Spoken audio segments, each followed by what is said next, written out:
Fala pessoal, vamos dar aqui segmento nas nossas aulas de fisiologia renal, que é a nossa segunda aula de fisiologia renal, nossa quinta aula no geral, né, considerando as aulas até agora. E eu vou querer agora só abrir a aula revisando uma coisa que eu já comentei na primeira aula, mas eu quero só ajudar a revisar, que é uma revisão da filtração, mais especificamente a sua seletividade. Então essa aqui é a revisão que eu quero fazer para ajudar vocês também quando estiverem estudando a retomar isso com facilidade. Revisando, eu gosto sempre de ajudar vocês a lembrarem de iniciar pelo aquilo que não é filtrado, aquilo que fica ali dentro do capilar glomerular. Então vou desenhar aqui rapidamente o capilar glomerular com as suas fenestras, por isso que é fenestrado. Desenhar aqui, pintar, né? A lâmina basal.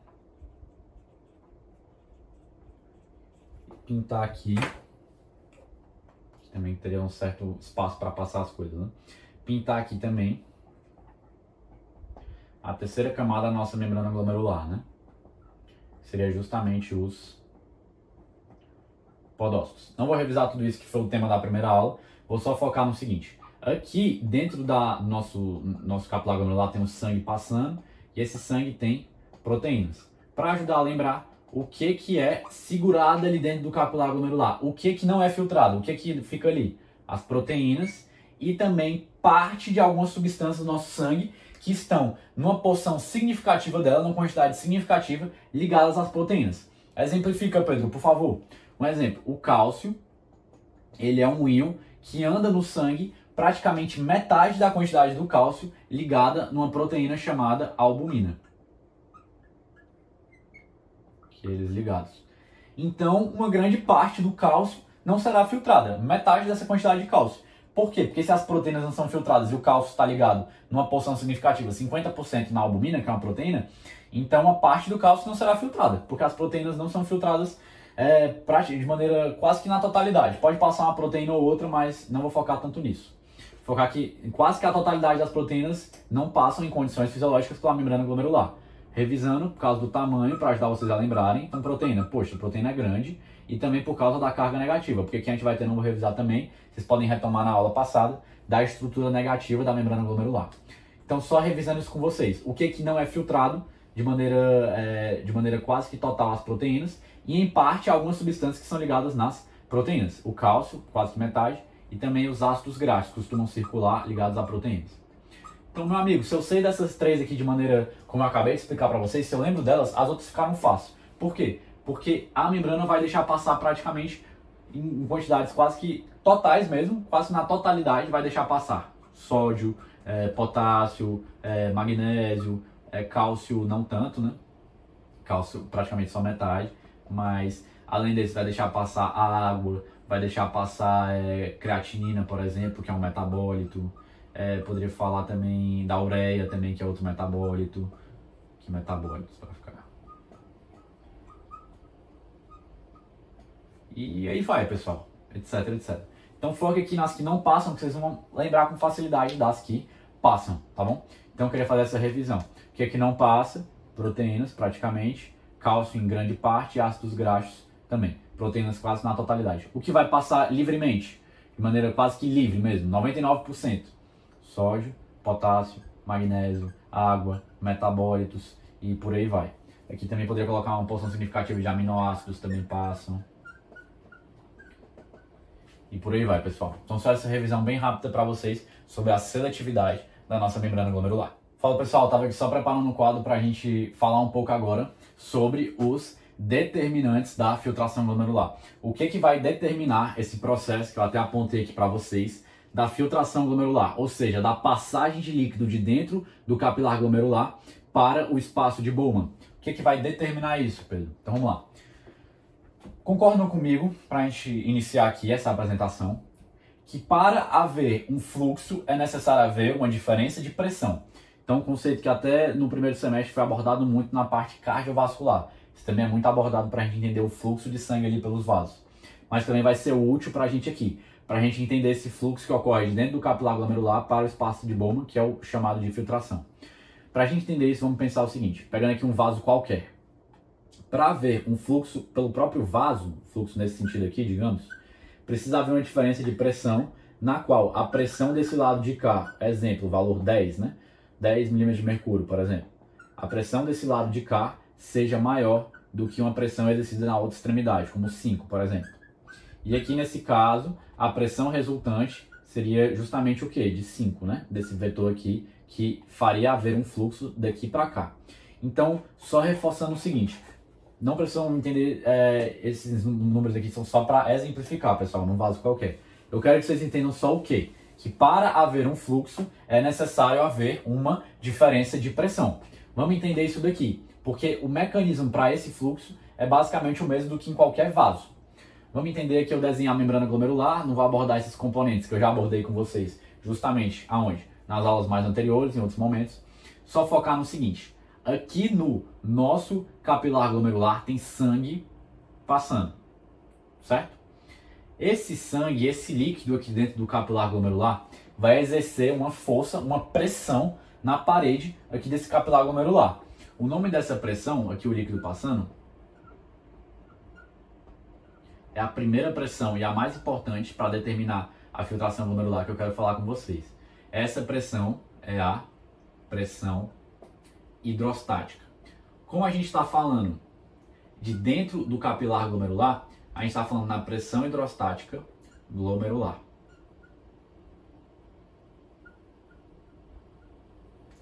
Então, se a gente fosse colocar um vetor aqui para essa pressão hidrostática, só para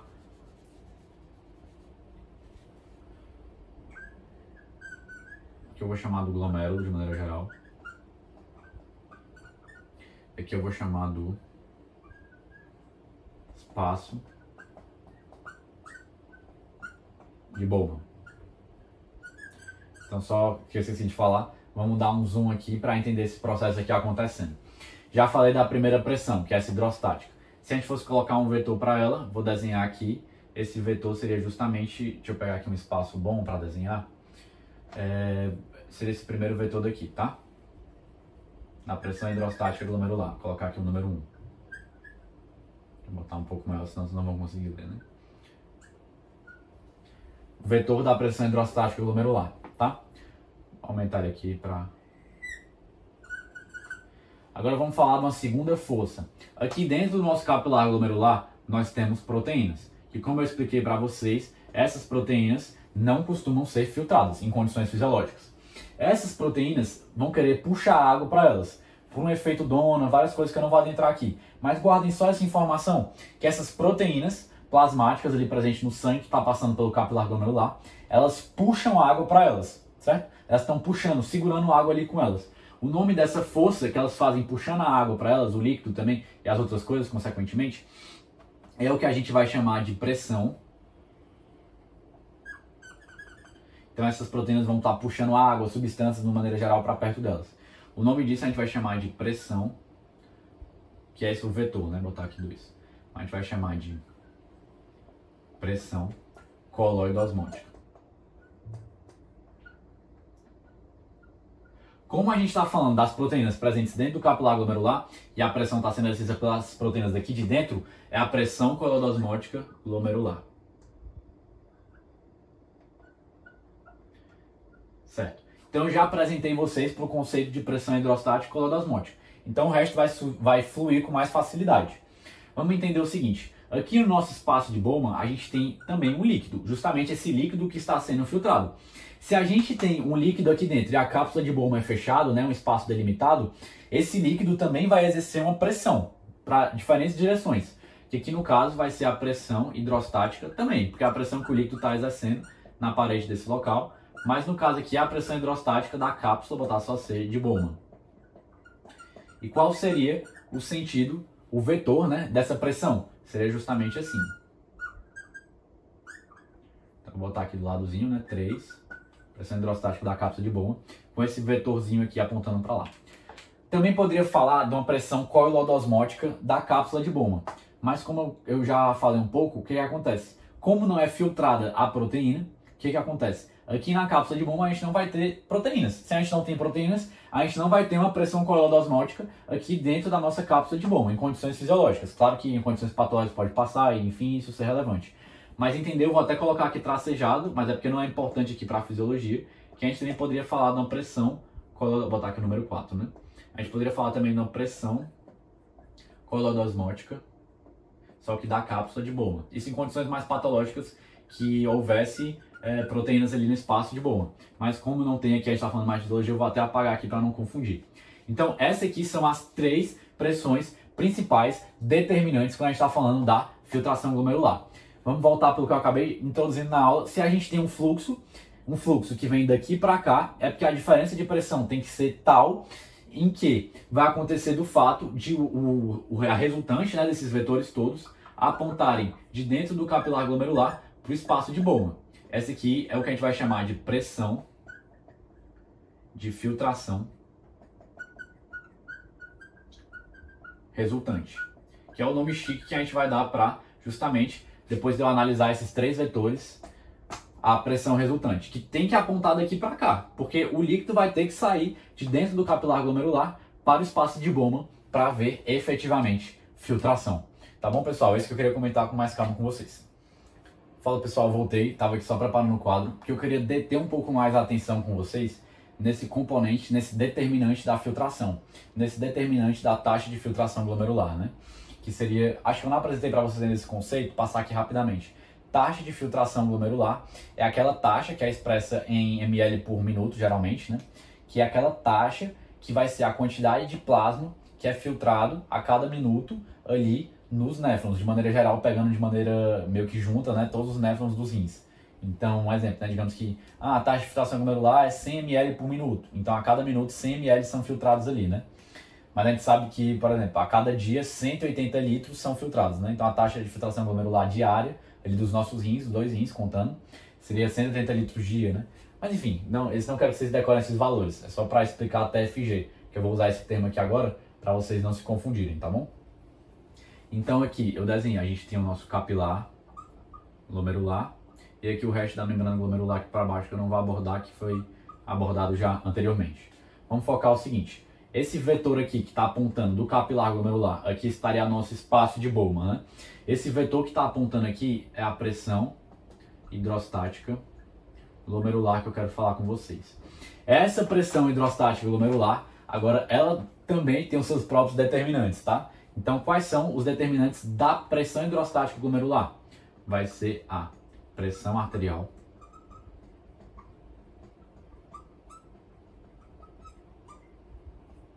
vai ser a própria resistência da arteríola aferente e a resistência da arteríola eferente. Vamos por partes. Vamos entender o seguinte, aqui o principal para determinar a pressão hidrostática glomerular. E como a pressão hidrostática glomerular é o principal determinante, por sua vez, da taxa de filtração glomerular, para regular isso daqui, a gente vai ter um mecanismo envolvendo principalmente a arteríola eferente e a aferente. A aferente aqui que está chegando, né, que eu desenho aqui para vocês, aqui nos capilares glomerulares, e a eferente que está saindo aqui desse conjunto de capilares glomerulares, que eu desenhei só um para ficar mais fácil de explicar. Então, o que vai acontecer? Comentar primeiro aqui a pressão arterial. Eu preciso ter um nível mínimo, pelo menos, de pressão arterial para que o sangue que está chegando aqui no meu capilar glomerular tenha uma força, uma pressão hidrostática suficiente para sair ali do meu capilar glomerular. Mas a gente vai ver que justamente o seguinte, mesmo que a pressão arterial oscile entre níveis relativamente bem amplos, como alguns livros trazem, digamos, que vai de 70 milímetros de mercúrio, né, até mais ou menos, sei lá, 150, digamos, mesmo com essa oscilação muito grande, a nossa taxa de filtração glomerular consegue permanecer até constante. Por quê? Por causa justamente da resistência da arteríola aferente e eferente, que é os 2 principais que eu quero comentar com vocês, que é o seguinte. Se aqui, focando na resistência da arteríola aferente, se a minha arteríola aferente vasodilata, vamos relembrar lá o primeiro semestre da fisiologia cardiovascular. Se um vaso vasodilata, certo? O que vai acontecer? Vai ter uma queda da resistência daquele vaso. Então, se tem uma vasodilatação aqui da minha arteríola aferente, o que vai acontecer aqui com a minha resistência? Vai cair. Resistência da arteríola aferente. RA, vai. Então, vamos lá. Se essa resistência cai, o que acontece? Vai chegar um fluxo de sangue mais abundante aqui nos meus capilares glomerulares. Se esse fluxo de sangue é maior, a minha pressão hidrostática glomerular tende a aumentar.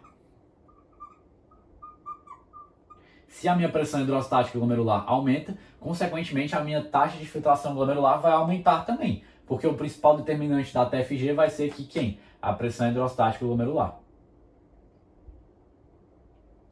Agora, vamos pegar aqui outra questão. Vamos pegar agora aqui a eferente.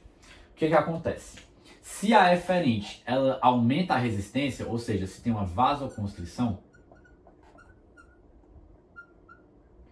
leve, e eu já vou explicar esse leve aqui. Se tem uma vasoconstrição leve aqui dessa arteríola eferente, o que vai acontecer? A resistência da arteríola eferente, já que eu estou vasoconstringindo, relembrando, o que vocês acham? Vai justamente aumentar. Aumento da resistência da arteríola RAE, eferente. Se aumenta essa resistência, o que vai acontecer? Vai ficar líquido mais preso aqui dentro do capilar glomerular. Se esse líquido fica aqui mais preso, vai exercer uma pressão maior na parede. E exercendo essa pressão maior na parede, essa pressão hidrostática glomerular vai estar o quê? Mais alta. Se ela aumenta, a TFG também aumenta.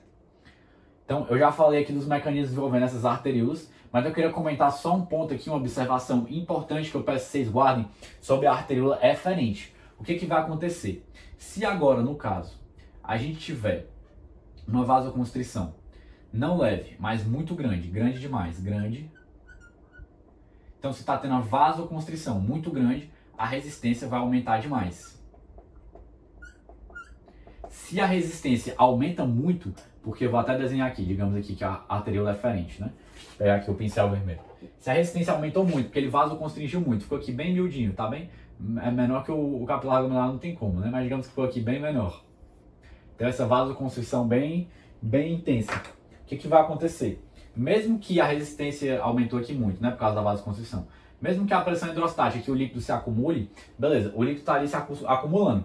Mas, mesmo que essa pressão hidrostática dê uma aumentada significativa, o que acontece? O fluxo vai ficar muito reduzido. Porque esse aqui está muito pequeno, o fluxo fica muito baixo. E um fluxo baixo tem uma baixa da TFG. Então, se a arteríola eferente tiver uma vasoconstrição muito grande, se a resistência da arteríola eferente, aumentar muito, o que vai acontecer com a minha taxa de filtração glomerular? Agora, em vez dela subir, amigo, ela vai descer. Por quê? Porque justamente é isso. O fluxo vai baixar tanto que vai prejudicar a taxa de filtração glomerular. Porque, lembrando aqui outro conceito, apresentando para vocês, quanto maior o fluxo, maior a TFG. Tá bom? Então, de maneira bem geral é isso. Agora a gente vai entender o seguinte, mesmo essa oscilação grande de pressão arterial, a gente pode ter o quê? A gente pode ter justamente um controle da TFG em níveis mais ou menos constantes. Isso vai se dar graças ao mecanismo de resistência da arteríola aferente e eferente. Agora, Pedro, beleza, tu falou todo esse processo e tudo mais, sobre a pressão hidrostática glomerular, beleza, eu entendi até agora. Mas quem é que vai fazer a arteríola aferente vasodilatar, em determinados casos, e quem vai fazer a arteríola eferente ter essa leve vasoconstrição, em determinados casos, para poder ter um aumento da TFG, uma baixa, a depender de cada um deles? Então, quem vai determinar isso, quem vai ajudar muito nisso, é o sistema renina-angiotensina-aldosterona, que a gente vai conversar um pouco melhor agora. Fala pessoal, estava aqui preparando um quadro, porque agora eu vou querer abordar com vocês uma abordagem geral sobre o sistema renina-angiotensina-aldosterona, tá bom? Um sistema que vai envolver essas três substâncias principalmente. E é isso que eu vou querer conversar com vocês agora. Vamos voltar lá para o nosso néfron e vamos olhar aqui para ele. Já conversei com vocês que aqui está chegando sangue nos capilares glomerulares e esse sangue vai sofrer um processo de filtração. Uma passagem do capilar glomerular para o espaço de Bowman. Algumas substâncias aqui presentes, né? Já conversei com isso com vocês. Vamos entender o seguinte, quero focar aqui numa substância que está caindo aqui no espaço de Bowman, no meio de tantas outras, que é o sódio. Esse sódio, aqui que está no filtrado, né? Esse líquido aqui do filtrado vai passar aqui nos túbulos, vai passar a ser chamado esse líquido aqui de líquido tubular, e vai passando aqui, por aqui, por aqui, por aqui, esse líquido tubular, até chegar nessa região aqui que eu coloquei até um asterisco que eu quero focar com vocês. Qual o nome dessa região aqui que eu quero focar com vocês? É a porção mais inicial do túbulo distal. Já já eu vou focar nisso. Mas vamos entender o seguinte. Poxa, Pedro, beleza, estou entendendo até agora, o sódio chegou aqui no espaço de Bowman, chegou num ponto aqui no tubo distal, após ter sido filtrado. Mas vou colocar aqui, vou partir de um ponto inicial, para facilitar aqui a explicação. Digamos que o nosso organismo teve uma redução muito drástica da pressão arterial. Na verdade, nem muito drástica. Digamos que teve uma redução da pressão arterial mesmo, tá bom, pessoal? A pressão arterial reduziu, não precisa ser muito drástica, não. A pressão arterial reduziu. Teve essa leve redução. Tá bom, pressão arterial reduziu. Se a pressão arterial reduz, é o que eu estava conversando com vocês até em outros momentos, no momento anterior. Se a pressão arterial reduz, a tendência à minha taxa de filtração glomerular é cair. Se a minha TFG reduz, exatamente nesse momento aqui, que a pressão arterial cai, o que vai acontecer com a quantidade de sódio que está aqui no filtrado? A quantidade de sódio também vai reduzir. Porque se caiu a taxa de filtração glomerular, de maneira geral, as substâncias que estão ali presentes também vão ser menos filtradas, incluindo o sódio. Então aqui eu vou ter menos sódio aqui no meu espaço de Bowman, aqui nessa região. Tá bom, estou com menos sódio aqui, mas beleza. Tá menos sódio, ele vai passar por aqui, vai ser reabsorvido também uma parte aqui no túbulo proximal, então vai ficar menos sódio ainda. E aqui vai continuar o líquido tubular até chegar aqui no túbulo distal. Quando o líquido tubular chegar aqui e tiver pouco sódio, a gente vai ter algumas células aqui que vão detectar essa baixa quantidade de sódio e vão iniciar um processo que eu vou explicar já para vocês. Então, fiz esse preâmbulo, vamos partir desse pressuposto aqui. A pressão arterial caiu. Como a pressão arterial caiu, TFG caiu, o sódio aqui presente também caiu. O sódio está em baixa quantidade, tá bom? Então vamos partir desse pressuposto. Então agora vamos focar no seguinte, no ponto que eu parei da história com vocês. O ponto da história em que o sódio chegou aqui em baixas quantidades, nessa porção inicial aqui do tubo distal. O que vai acontecer a partir de agora? Vamos lá. Vou dar um zoom aqui nessa região de cá, tá bom? Com vocês. Então vou dar um zoom aqui, nosso querido zoom, para ver justamente essa região aqui de maneira mais próxima. E mostrar algumas células aqui que são essenciais para a gente entender todo esse processo. Qual o nome desse conjunto de estruturas aqui? É o que a gente costuma chamar, vocês vão ler muito, do aparelho, que é esse conjunto, esse aparelho, esse conjunto de coisas, justa glomerular. Justa glomerular, porque está justo, né, próximo ao glomérulo, aqui, né, que a gente tem justamente o próprio glomérulo. Então vamos entender justamente isso aqui, como é que isso aqui vai acontecer. Então partindo agora, continuando justamente a história. Antes de continuar, deixa eu descrever para vocês, né, pessoal, desculpa. Aqui a gente tem a arteríola aferente, aqui a gente tem a arteríola eferente e aqui a gente tem o glomérulo. Acho que isso aqui já ficou mais perceptível. Mas deixa eu apresentar agora as células para vocês que a gente tem aqui.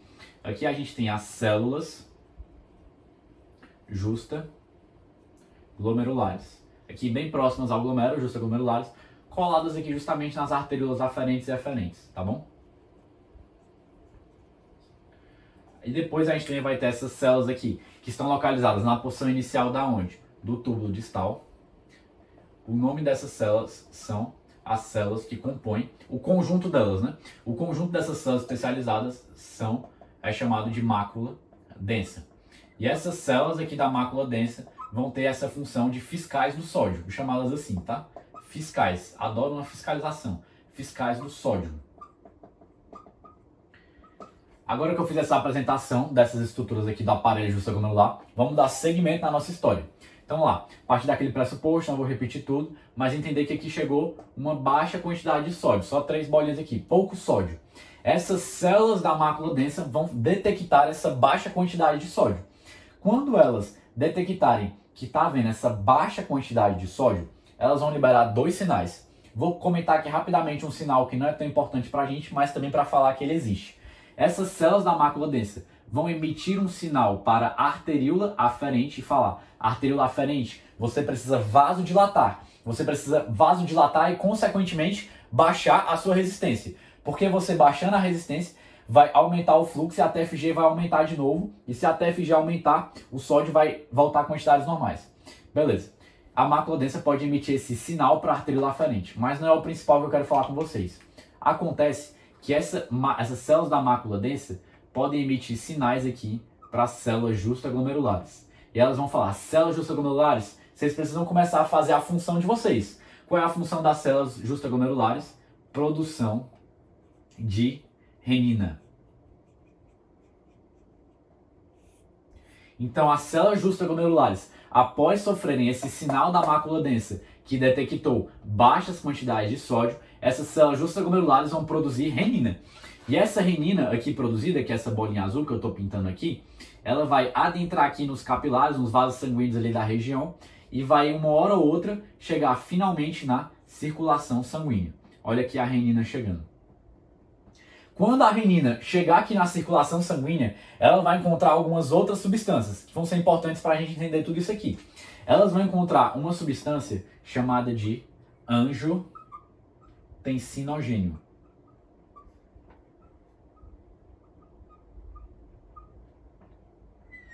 Esse angiotensinogênio é uma substância, uma globulina, melhor dizendo, né, para ser mais específico. É uma globulina, uma substância formada do nosso fígado. Então o fígado vai estar produzindo esse angiotensinogênio e liberando ele na circulação sanguínea meio que constantemente, se o fígado estiver funcionando de maneira adequada, né?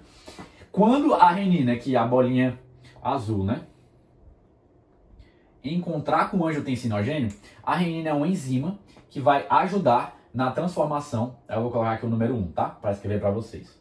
Na transformação do angiotensinogênio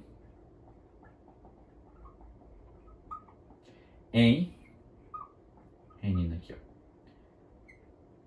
Angiotensina. Se a primeira angiotensina que está sendo formada, que a gente está conversando aqui, angiotensina 1, tá bom?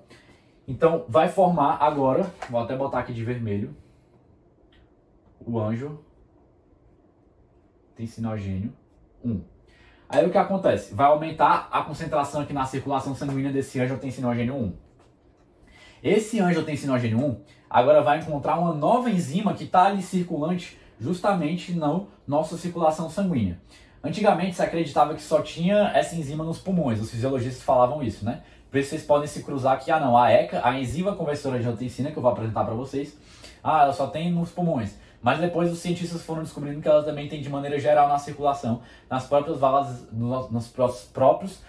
endoteliais, nas próprias células endoteliais liberando ela, tá? Mas vamos focar aqui no seguinte agora, que eu quero só que vocês guardem, principalmente o quê?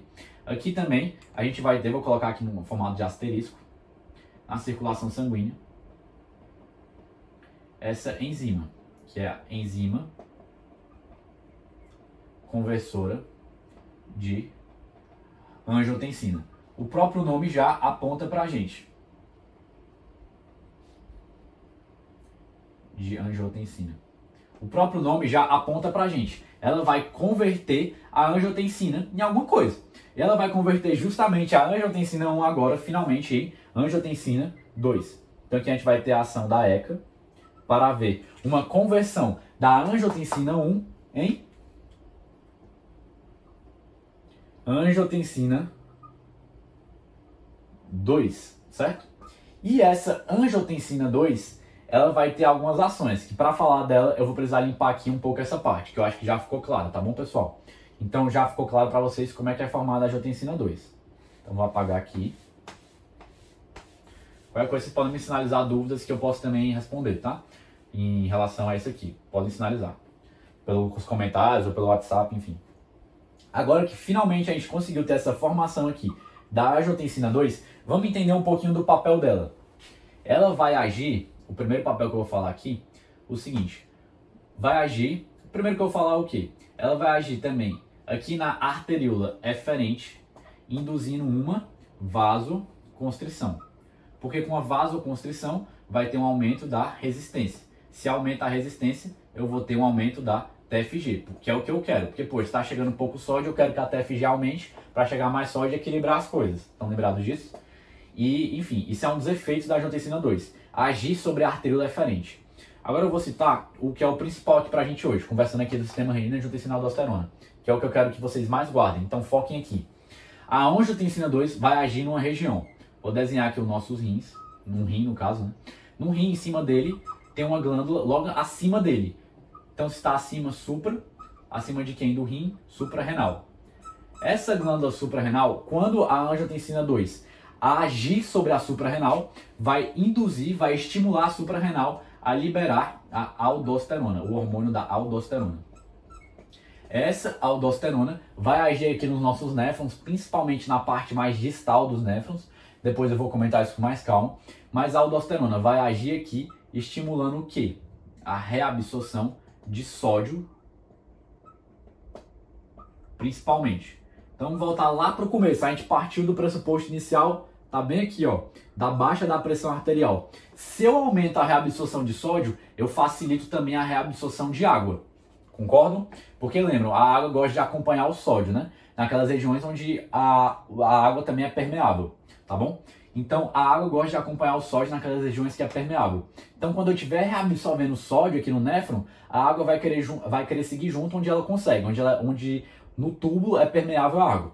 Se a água está aumentando a sua reabsorção, pela consequente reabsorção de sódio, o que vai acontecer? Vai ter um aumento da volemia. Volemia é emia, lembra do sufixo? Volemia é a quantidade, o volume ali no nosso sangue.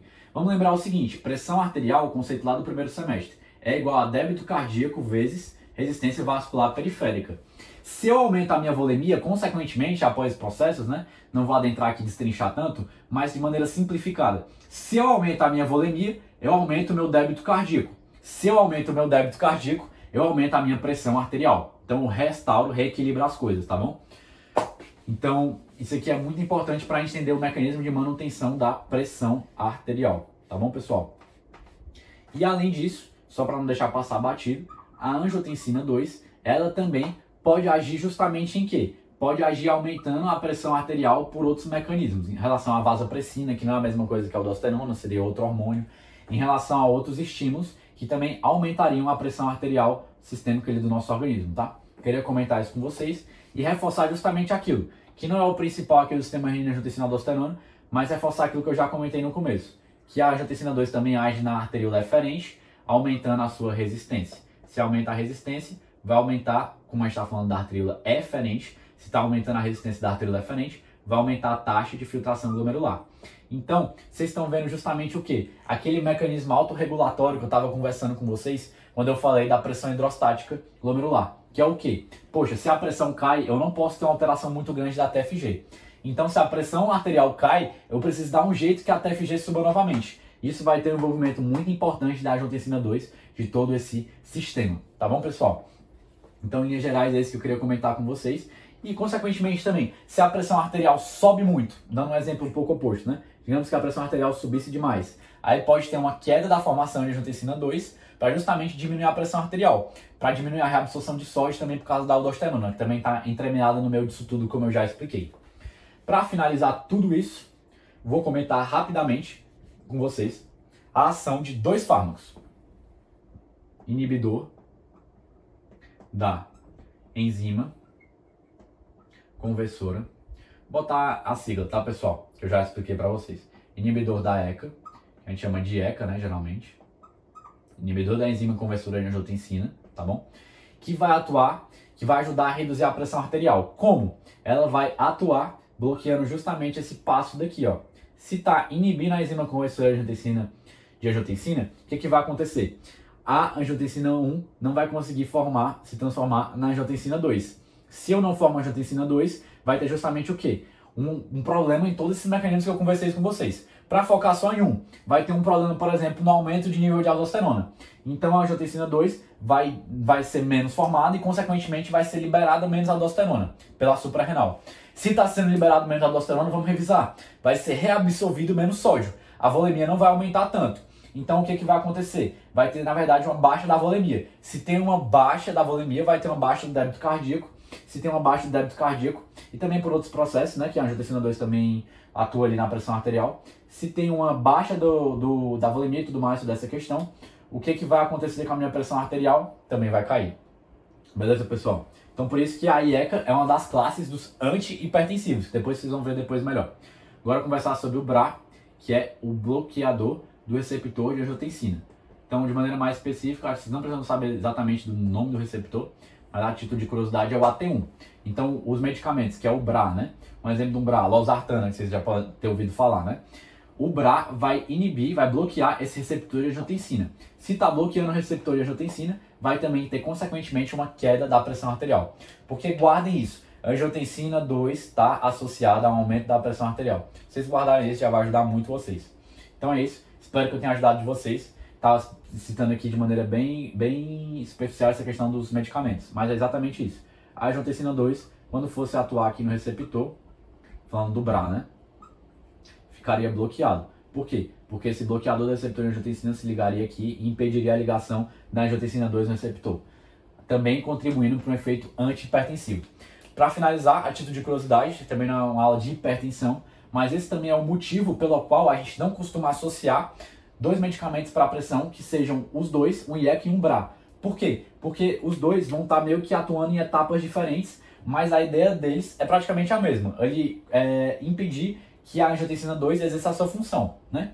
Então, se eu estou bloqueando aqui, não faz sentido eu bloquear aqui e aqui na ECA, entendeu? Porque se eu bloquear aqui, já basta. E se eu bloquear aqui, já basta. Eu não preciso bloquear os dois caminhos. Basta que eu bloqueie um. Por isso que geralmente você não associa esses dois. Tá bom, pessoal? Então, basicamente é isso. Eu espero que vocês tenham gostado da continuação dessa aula. E se surgir alguma dúvida, alguma coisa que vocês queiram perguntar, fiquem à vontade para botar aí nos comentários, mandar alguma coisa no WhatsApp. E reforçar que eu estou aqui à disposição de vocês. Espero que vocês tenham gostado. De maneira bem geral, isso aqui foi esse mecanismo do sistema renina-angiotensina-aldosterona e uma explicação aqui mais rápida do mecanismo de ação desses dois fármacos, dessas duas classes, do IECA e do BRA. O BRA é o exemplo da losartana, um outro exemplo do IECA seria o nalapril, por exemplo, o captopril, etc. Show? Espero que vocês tenham gostado, pessoal. Abraço.